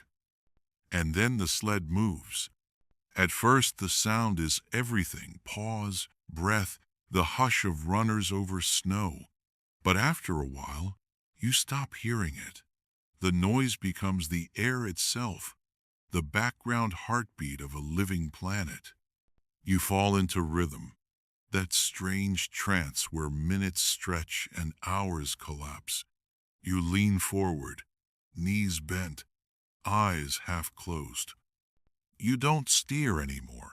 You just exist between movement and stillness. The dogs navigate by memory, not sight. You watch the lead dog's ears tilt, catching vibrations through the ice, the distant pulse of tides, the whisper of cracks forming miles away. You trust him completely. He doesn't need a compass. He carries the map in his bones. You marvel at that. Humans built instruments to replace instincts they once had, while dogs just kept them. A gust of wind cuts across the plain, sharp enough to sting. The dogs lower their heads, lean into it, stride unbroken. You shout a wordless sound, not command, just gratitude disguised as noise. The wind steals it immediately, scattering it toward the mountains. You smile anyway. Nothing ever stays here. Not sound, not footprints, not warmth. You do it all, knowing you'll leave no trace. That's the only kind of humility the Arctic accepts. Hours pass. The landscape shifts almost imperceptibly. Hills rise and flatten. Shadows grow, vanish, return. You start to notice details again. Faint lines on the snow, like veins under translucent skin. The glint of a distant seal hole. The echo of wings somewhere overhead. Life hides in this emptiness like a secret too shy to speak. By midday, the cold has numbed thought itself. You no longer think about destination, just continuity. You remember what an elder once told you. The trail isn't where you go. It's what you become while getting there. You didn't understand it then. You do now. You reach the first outpost, a cluster of huts half buried in snow. The dogs slow on their own, recognizing the scent of smoke and seal fat. A man emerges, wrapped in furs so heavy he looks carved from the landscape. You nod. He nods. Conversation here happens mostly through motion. He helps you unload. A bag of dried fish, a pouch of medicine, a letter folded so many times the paper has turned soft as cloth. You take nothing in return except a moment near his fire. Inside the hut, it smells of lamp oil and stories. Someone ladles warm broth into a carved cup. You sip it slowly, the heat spreading through your throat like light through ice. Outside, the dogs rest, paws tucked under their bellies, eyes half closed. You can hear them breathing even through the wall. That sound, steady and familiar, keeps you anchored. Without it, you might forget where you are. You stay just long enough for the frost to melt from your eyelashes, then go. That's how it always is. The North never rewards staying. It only honors motion. The next stretch is longer. The sea ice cracks in narrow lines under the sled, echoing like faraway thunder. The dogs adjust their pace, spreading weight evenly. You marvel at their instinct, how they read the ice like scripture. The leader pauses at a place where the snow seems no different from the rest. You stop too. He tests it with one paw, listens. You wait. Then he steps sideways and moves on. You follow, unthinking. You don't question miracles you depend on. You begin to feel the pull of fatigue, that slow drift between waking and dream. The rhythm of the sled becomes hypnotic. You imagine that if you let go, you'd float upward, become one of the pale clouds skimming the horizon. But then the sled hits a rough patch, and the jolt brings you back. The dogs never falter. Their endurance is both humbling and absurd. You wonder if faith feels like this, exhaustion that keeps walking. At night you reach the coast again, where cliffs rise like the ribs of ancient giants. You pitch camp under their shelter, the dogs curling around the sled in a perfect spiral. You build a small fire from driftwood scavenged months ago and packed carefully for nights like this. The flames crackle weakly, casting gold across the dog's fur. You watch the sparks rise and vanish. You realize they're not so different from the days themselves, brief bursts of light swallowed by cold. You eat slowly, chewing on frozen meat until it becomes edible. You talk to the dogs while you eat, half habit, half prayer. Tomorrow's shorter, you tell them. No wind maybe, fewer hills. They pretend not to hear, but their tails twitch slightly, betraying that they do. You laugh. You've stopped believing me, haven't you? Silence answers, but the silence here is kind. You curl beside them. The sled is your pillow, the stars is your roof. The aurora glides overhead, ribbons of green and violet that ripple like curtains stirred by some unseen hand. You think they look like sound made visible. Maybe that's what the North really is, a song too slow for the human ear. The next morning, you cross a stretch so empty it feels like being inside a thought that never ends. The dogs' shadows slide beside them, stretched thin by low light. You find yourself whispering names under your breath, not theirs, not yours, just fragments of everyone who ever walked this land. It feels necessary, somehow, to remind the ice that humans once had voices. Somewhere in that long silence, you start to hear echoes, faint at first, then distinct. It's the sound of another team far off, their howls drifting through the wind. You can't see them, but you know they're there. Other travelers, other stories tracing parallel lines through the same vast whiteness. The knowledge comforts you. The Arctic feels less like an empty world and more like a shared secret, whispered by everyone brave enough to listen. You whistle in answer, a long, rising note. The sound carries across the plain, meeting theirs halfway. For a brief moment, two lines of life intersect across miles of nothing. Then the echoes fade, leaving only wind again. You smile. That's enough. Connection here is measured in seconds, not hours. By evening, clouds roll in, bruised and heavy.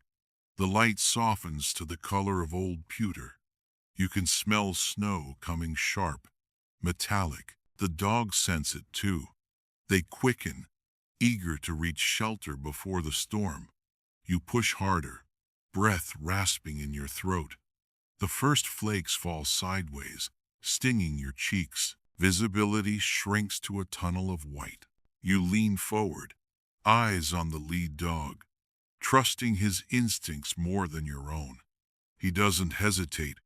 You could close your eyes and still arrive. You make camp in a hollow carved by wind, stacking the sled and hides into a crude wall. The dogs huddle around you, forming a living barrier against the cold. The snow builds quickly, muffling sound until the world feels underwater. You can't hear the wind anymore, only breath, a dozen slow, steady breaths merging into one. You match your rhythm to theirs and let sleep take you. In your dream, you are moving again. The world is pure white, no sky, no ground, just motion suspended in stillness. The dogs run without touching earth. The sled floats behind them like a memory too light to hold. Somewhere ahead, the horizon glows faintly, not a destination, just an invitation. You follow because that's all you've ever known. When you wake, the storm is gone, the snow smooth and unbroken, as if it never happened. The dogs stand waiting, already ready. You shake off the frost, stretch, and laugh softly. The north erases even its own fury overnight. You whistle once, and the world begins again. The trail is older than language now. You can feel it beneath the sled grooves cut not by runners but by repetition itself. Every journey deepens them, every snowfall fills them in, and still they persist, invisible but certain. The dogs know where to go before you do. They always have. You pass the ruins of an old camp at midday. A few bowed poles, the ghosts of footprints, the half-circle of stones where a fire once breathed. The dogs pause to sniff the air, as if expecting laughter, cooking smoke, maybe the faint salt of whale meat. Nothing remains but memory, and even that smells faintly of ash. You nod toward the ruins, a small gesture of respect, and keep moving. Out here, everything sacred is temporary. As you travel westward, the wind changes character. It grows curious, nosing through your furs, testing your patience. The dogs adjust their gait automatically, tails low, eyes narrowed against flying crystals. You've long stopped thinking of weather as obstacle. It's more like conversation. Some days polite, some days furious, always personal. You start humming to match the rhythm of the runners, a low, tuneless sound that could be prayer or boredom. The dog's ears flick, a few glance back. They like when you hum. It steadies them, tells them you're still awake, still human. Music doesn't survive here in any other form. Instruments freeze and crack, and voices vanish into wind. But this tiny vibration between teeth and throat, carried through breath, is enough. You realize you're not singing to keep them calm. You're singing so the land remembers you exist. By late afternoon, the air thickens with the smell of salt. You're nearing open water again, where the frozen sea splits into jigsaw slabs. The dogs slow automatically, spreading wide. Beneath the ice, you can hear it, the deep, rhythmic pulse of the ocean moving unseen. It sounds like breathing from the belly of the world. You stop for a moment, listening. Can you hear it? You whisper. The dogs tilt their heads. Of course they can. It's how they navigate, by sound that isn't sound, by tremors that travel through paws into bone. You envy that kind of certainty, the ability to feel direction rather than think it. Humans invented maps because they forgot how to listen to the planet's pulse. You move again, skirting the edge of the flow. The ice moans once, then settles, like a giant turning in sleep. You murmur thanks under your breath. Gratitude here is insurance. Farther inland lies a research station, one of the new outposts the modern world has planted like flags in the snow. You remember the first time you carried supplies there, a long, endless run across terrain that looked identical every mile. When you finally saw the thin metal tower rising out of the haze, you almost laughed. It looked so fragile, like a toy left behind by a careless child. The scientists came out squinting into the glare, faces red from indoor air. They marveled at the dogs, at your sled, at the idea that something so ancient could still outperform engines in this place. They gave you coffee that tasted faintly of aluminum, asked endless questions. One young researcher with round spectacles said, "You know, Knud Rasmussen once passed this route. You're walking in history." You nodded politely but didn't correct him. Rasmussen wasn't history here. He was memory like snow that melts but leaves its shape behind. That night, after they'd retreated to their warm prefab huts, you and the dogs camped outside. You stared at their electric lights flickering behind frosted windows and thought how strange it was that humans still chase discovery in a land that has already discovered everything it needs. The dogs didn't care. They slept soundly, their tails curled like commas at the end of a long, unfinished sentence. You've heard the stories, of course, how Rasmussen and his teams mapped the great stretches of ice, how Peary chased the pole, how nameless Inuit guides and their dogs carried those ambitions across impossible miles. The books mention the explorers, rarely the dogs. But you know better. Without pause, no flag would have been planted, no triumph shouted. Every heroic photograph owes its stillness to the quiet endurance of animals who never asked to be famous. Sometimes, when you pause under the aurora, you think about those earlier teams. You imagine the crunch of their runners echoing faintly through time, overlapping with yours. Maybe sound never dies here. Maybe it just slows down until it becomes wind. The thought comforts you. You're never truly alone, just part of an orchestra too vast to hear all at once. The days blur again. Villages come and go, tiny clusters of color clinging to cliffs like lichens.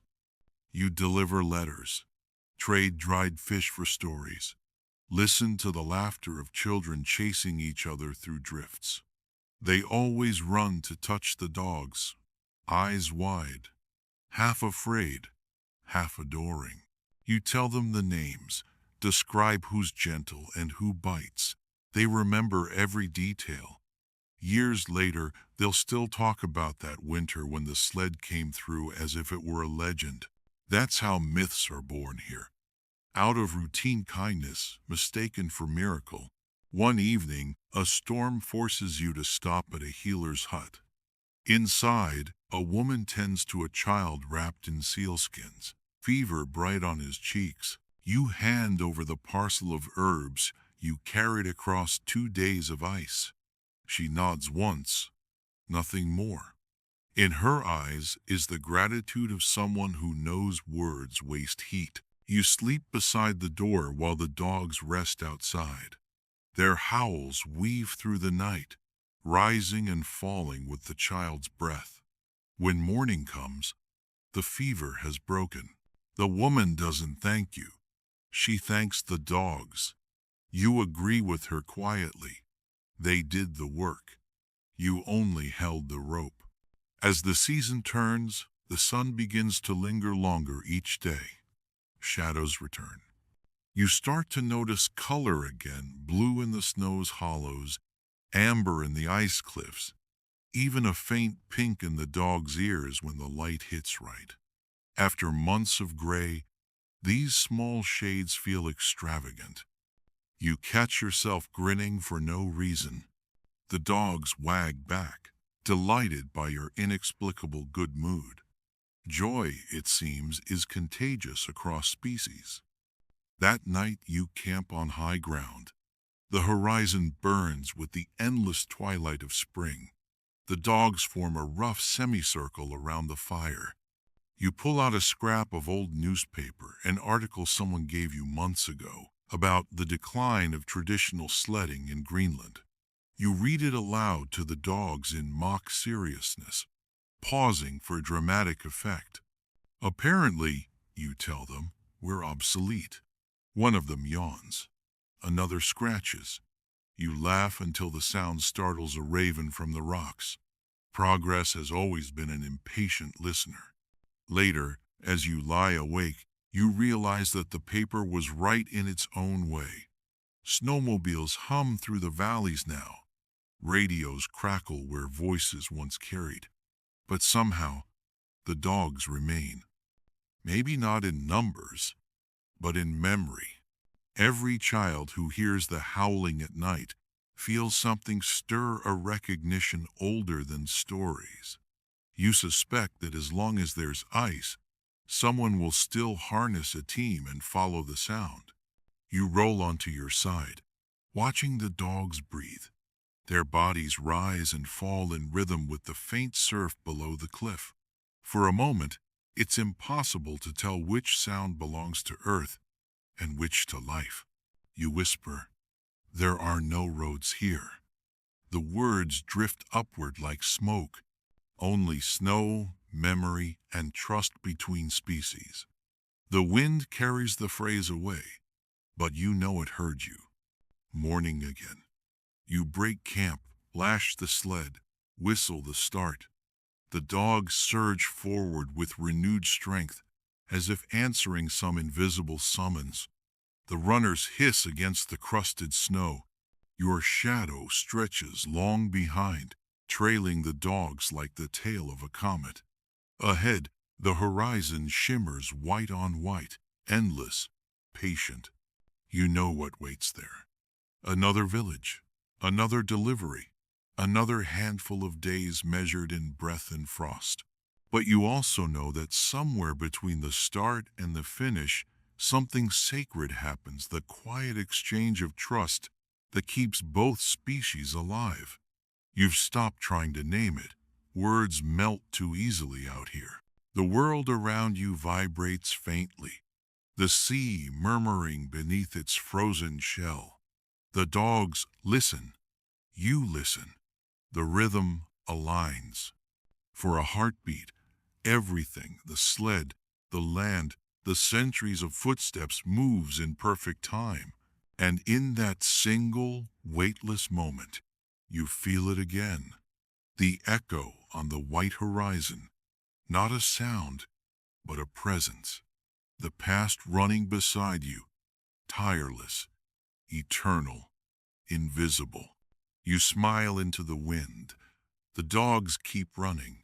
The morning begins with silence, not the good kind. No panting, no chain rattling, no paws thudding softly against the sled.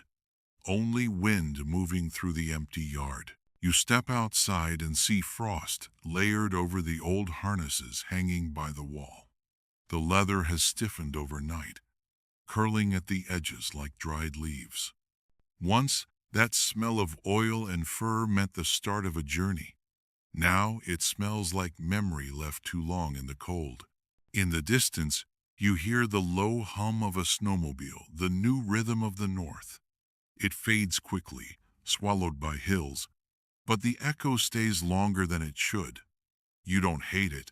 It's fast, efficient, practical. You just don't trust it the way you trusted the dogs. Machines don't look back to see if you're still there. You walk past the empty kennels. The wood creaks, complaining softly, like it remembers being chewed by teeth now long gone.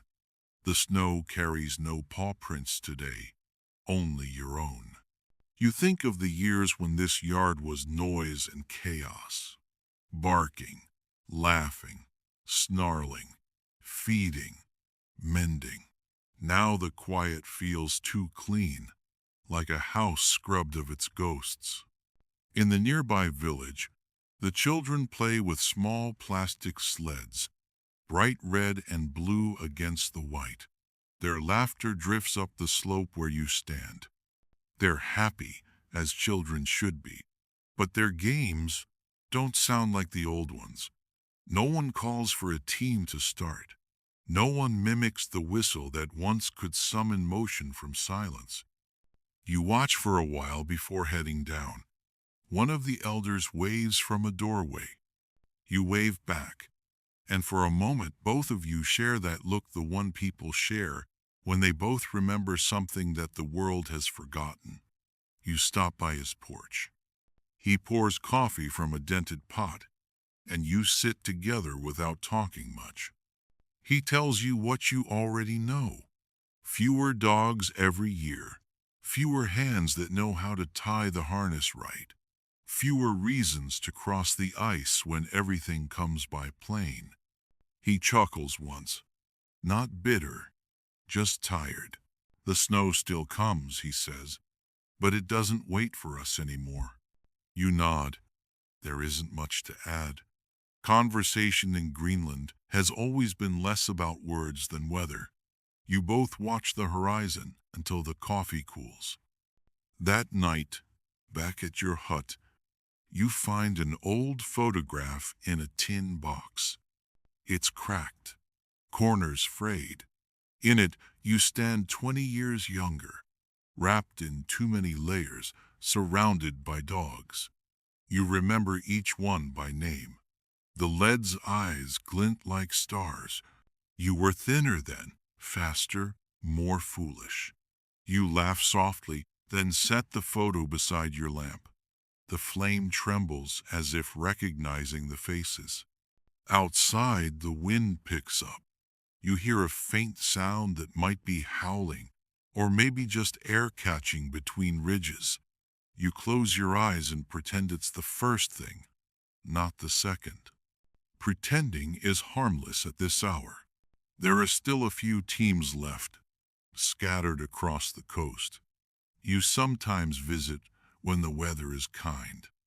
The young mushers greet you politely, call you Ata Ata father, though you're no relation.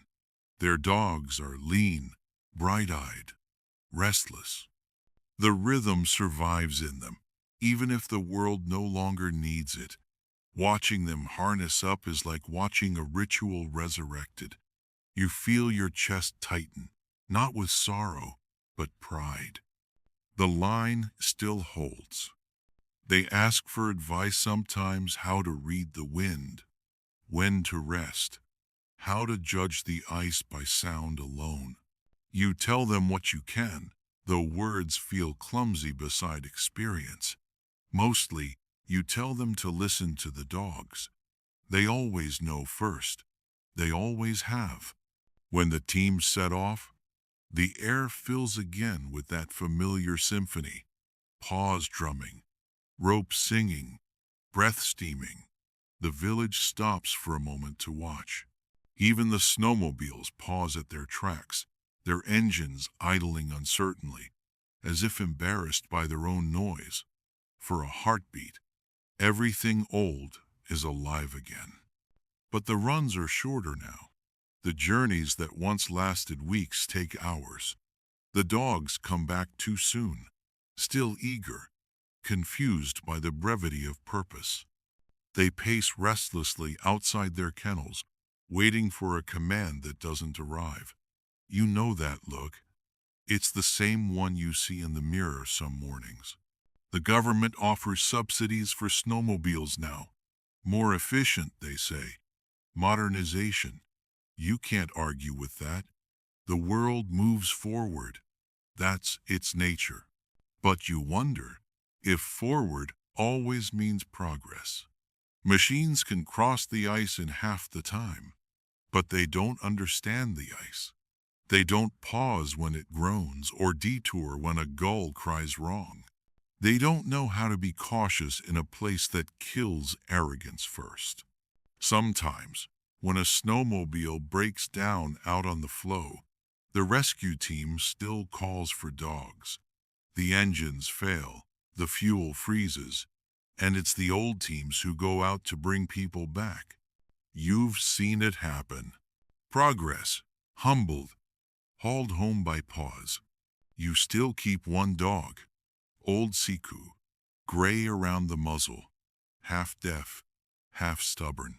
She sleeps near the door, more rug than animal now, but her eyes still follow every flicker of movement. When storms hit, she whines softly, restless, as if her body still expects to run.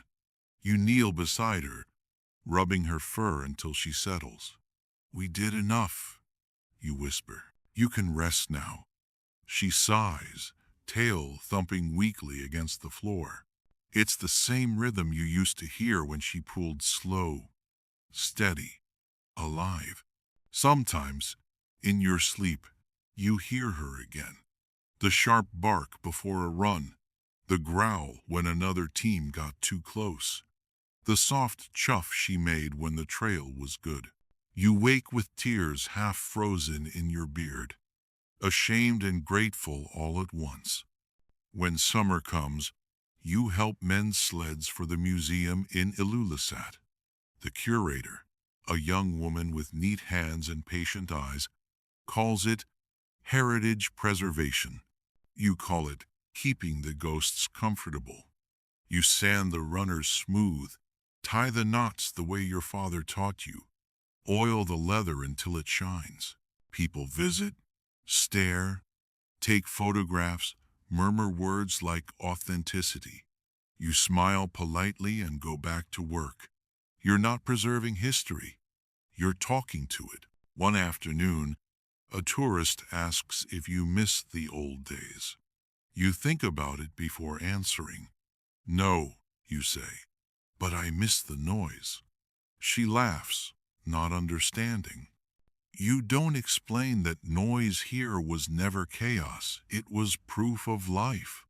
Every bark, every creak, every breath was conversation between species. Silence is what comes after language dies. Winter returns quietly. Snow falls heavier this year, as if trying to make up for lost time. You find yourself dreaming of travel again, of the long routes across the white horizon. But your knees ache now, and Siku sleeps more than she wakes. The sled stands outside, half buried in drift. You think about digging it out, just to feel the handle in your palms once more. Maybe tomorrow. That night, you light the lamp and open the door. The wind rushes in, cold and familiar. You step outside barefoot, letting the snow bite. Above you, the sky is alive, the aurora spreading wide, green fire dancing over the sea. For a moment, you hear it again, distant barking, faint, layered, echoing through the cliffs. It's impossible, of course, but the Arctic has always made room for impossibility. You close your eyes and listen. The sound swells dozens of voices, hundreds maybe, rolling through the night like a choir of ghosts. The hair rises on your arms, but not from fear. It's recognition. They're not calling for you. They're calling with you. The echoes overlap, becoming one long note that hums in your bones. When you open your eyes, the bay is empty. The noise has become wind again. You smile. That's how the past says goodnight loud enough to be heard, quiet enough to doubt. In the morning, there are paw prints outside your door. Not fresh, not old, just there, pressed neatly into new snow. You crouch, trace one with a finger. Perfect shape, claws intact, edges sharp. You look around, but the yard is empty. You don't bother explaining it to yourself. You've lived long enough to know that the North keeps what explanations it needs and lends out the rest. You sit on the step with your coffee, watching the light crawl across the ice. The sea beyond the bay glitters like glass. Somewhere far off, you hear the faint hum of another engine, then nothing. The silence that follows feels softer this time, almost kind. You lift your mug and a small toast. To the dogs, you whisper. The wind takes the words, carries them east, scatters them over the ice where they belong. By evening, snow begins again, covering everything, the yard, the sled, the paw prints. You watch as the world resets, layer by layer. It feels right. The dogs never liked endings. They preferred circles. Start, run, rest, start again. Maybe that's the secret of this place. Nothing truly ends. It just changes pace. You sit by the window until the lamp burns low. Outside, the storm thickens. You can almost see shapes moving through it, not shadows, but memories, sleek and strong, running side by side. The sound rises softly, paws drumming on the frozen sea. You whisper the old trail command one last time. Aja, go. The wind answers, curling around your door like a familiar friend. And then, for a moment, everything moves again. The night has thinned to its quietest thread. The storm has long gone.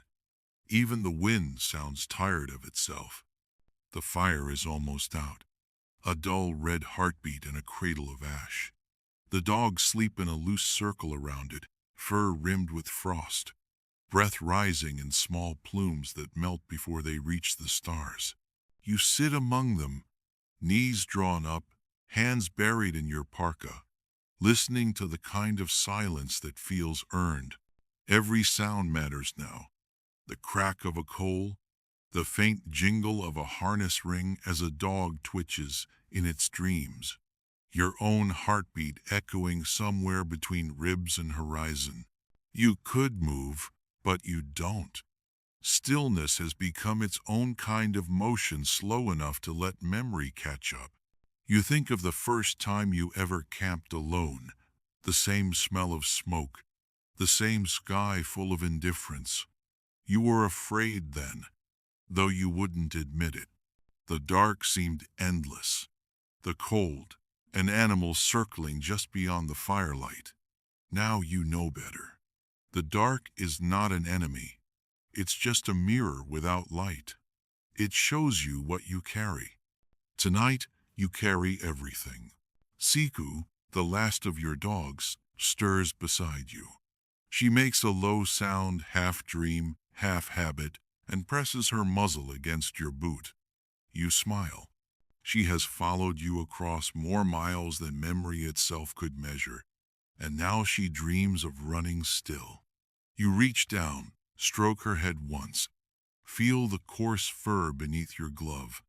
Her warmth hums faintly through the layers, a small defiance against the infinite. You whisper, rest, but she doesn't. Her paws twitch as if chasing the ghost of movement. You let her. Some habits are prayers in disguise. Above, the sky is impossible, so crowded with stars it looks bruised. The aurora drifts like breath made visible, green and silver, never still. You remember when you used to think of it as magic. Now you know it's just physics, solar wind and magnetism, light filtered through ice dust. But knowing the reason doesn't make it less holy. In fact, it makes it more so. The universe, explaining itself in beauty instead of words. You exhale and watch the vapor rise, thin and wavering. There are no walls here between man and nature, only breath, warm and fleeting, like life itself. You whisper the thought aloud, softly enough that only the nearest dogs might hear. They don't lift their heads. They already know. You wonder how many nights have looked like this across the centuries. Thousands, probably millions, all ending in the same rhythm.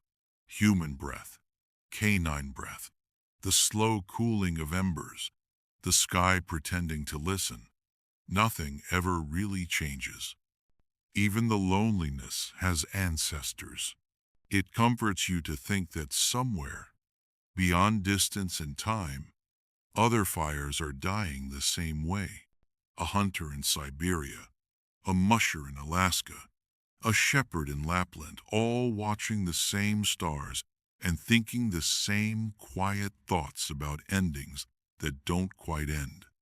A gust brushes through camp, gentle, testing. The ashes shift, sending a small cloud of sparks into the air. They rise briefly, dance, disappear. You murmur, "There they go," as if bidding farewell to souls you once knew. Maybe you are.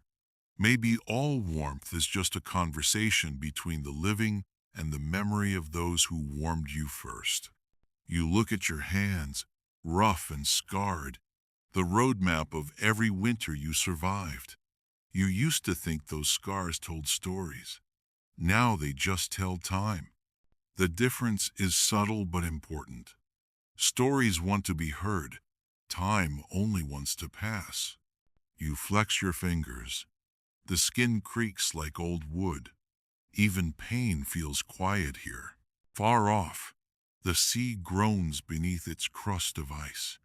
The sound travels low, a slow vibration that passes through the ground, through the dogs, through you, the earth breathing, the ocean shifting in its sleep, everything alive, just very still. You imagine the currents under there, fish moving like shadows, seals gliding through black water, the faint light of plankton drifting upward. The world below the ice is awake while you pretend to rest. It has always been that way. Life takes turns. You close your eyes and listen. The ocean, the fire, the dogs, the wind, all of it folds into one long sigh. You think absurdly that this must be what eternity sounds like. Not a choir, not trumpets, just breathing. You start talking softly, because the silence is too full not to answer. "I suppose this is it," you tell the night. "All the running, all the hauling, all the frost in my beard, it ends here." You laugh quietly. The sound feels foreign in your throat, but you were worth it, you add, glancing at Siku. She doesn't move, just exhales through her nose, a puff of steam in the shape of forgiveness. You look at the sled leaning against a snowbank, half buried, ropes stiff with age. It's strange how still it looks now, as if waiting for permission to be legend. You wonder how long it takes for a tool to become a relic. Maybe just one generation, maybe less. You think of all the people who will never know the feel of runners gliding over hard snow, the subtle resistance that tells you what kind of ice lies beneath, the way the dogs lean as one when you shift your weight. Machines have erased those textures. They replaced sensation with speed, experience with efficiency. The future is faster but thinner. You stretch your legs toward the fire, careful not to disturb the circle of bodies around it. The warmth is faint but steady. You can feel it even through your boots, rising like memory through skin. For a moment, you let yourself imagine another dawn, a younger one, when the dogs will wake hungry and impatient, when the harness will creak, and the day will start again with motion. You can almost hear it, the bark, the whistle, the soft hiss of sled on snow. The song of work. But the image fades quickly, the way dreams retreat from light. You sigh. The world doesn't repeat. It rhymes. Maybe that's enough. You lie back in the snow, head pillowed on your pack, eyes on the sky. The stars above seem impossibly near, cold and infinite. You try counting them but lose track almost immediately. Numbers don't belong here. This is a land of impressions, not measurements. You let your mind wander instead to every trail you've followed, every storm you've slept through, every voice that's faded but not gone. The dogs shift closer in their sleep, forming a smaller circle now, tighter, warmer. You feel one tail brush your arm. You smile. Companionship doesn't always need consciousness. Sometimes presence is enough. You think, maybe this is what peace is, not happiness, not triumph, just stillness earned after motion. Somewhere behind your eyelids, a story begins to replay. The first crossing, the long journey to deliver medicine, the laughter in a storm when everything went wrong but nothing broke, the sight of a frozen horizon opening like a door each time the dogs ran, the small moments of absurdity when a harness snapped, or a seal stole your fish, or your own breath froze your eyelashes shut. You chuckle. The Arctic has always had a cruel sense of humor, and you've been its favorite audience. You whisper, you win, though you're not sure who you're talking to. The wind, maybe, or the years, or the version of yourself that still runs somewhere in the distance, too stubborn to stop. The fire gives one last pop, a brief spark of defiance, then dies. The darkness that follows isn't frightening. It feels like acceptance. You reach out, fingers brushing snow that has already forgotten the warmth of flame. You scoop a handful, let it melt slowly in your palm.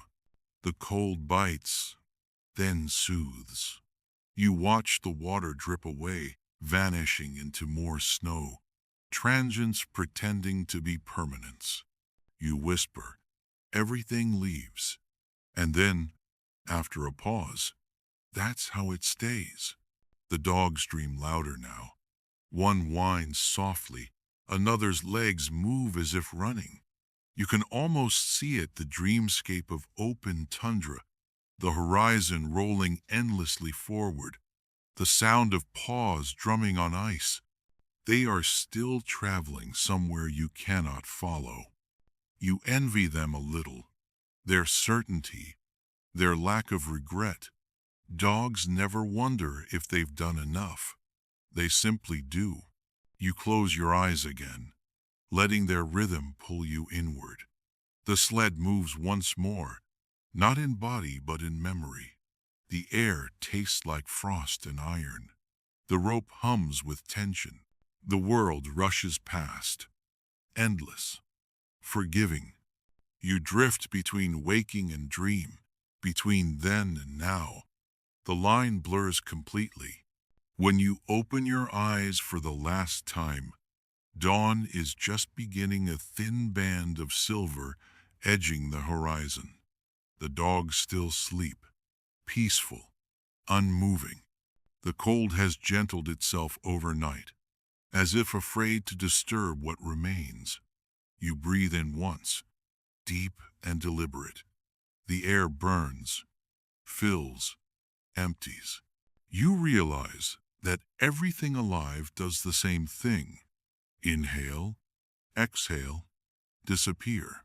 You whisper it again, slower. There are no walls here. The sound trembles into the air like mist. Only breath. You watch it fade, warm and fleeting. You smile, like life itself. You reach for your lamp, but it's unnecessary now. The new light is enough. Far beyond the camp, the wind stirs. It catches the loose rings on the harness, sets them tinkling faintly, a tiny melody for whoever might still be listening. The sound drifts outward across the snow, softer, fainter, fading until it becomes indistinguishable from the sigh of the sea beneath the ice. You let your eyes close again, not from exhaustion but contentment. The last thing you hear before sleep claims you is that jingle metal against metal, a lullaby older than language. The world breathes once more, then everything goes still.